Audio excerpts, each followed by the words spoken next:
Last week marked Florida Congresswoman Laurel's second visit to the site of the rally where former President Donald Trump was nearly assassinated.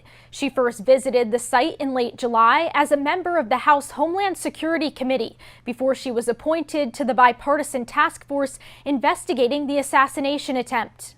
We walked the site. We actually went up on the roof where the shooter was.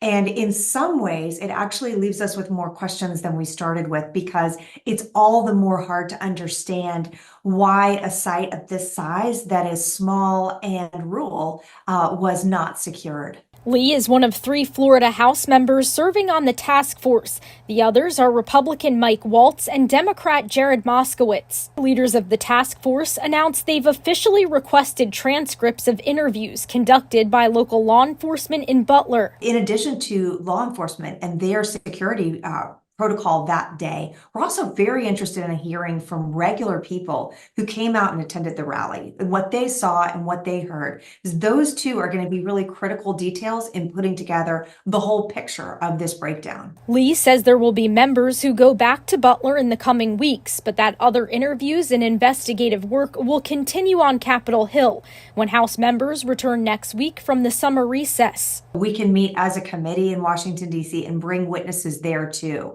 We're very interested in talking to a number of Secret Service agents, and we want to understand more about how their resources were allocated. Last week, on the same day, members of the official House task force, including Lee, visited Butler. An independent group of Republicans held a separate forum on the matter at the conservative think tank, the Heritage Foundation. But Lee does not view the unofficial forum as an impediment. Regardless of political party, we say we're 13 members of Congress. And I think that's what we're seeing from those in Congress who aren't on the task force too, is they just really share that grave concern about what happened here. And I'm sure that in the event that they do develop any useful information, that they will pass it along to the task force. The task force is developing a report on the assassination attempt that's due no later than December 13th. In Washington, Karina Capabianca, Spectrum News.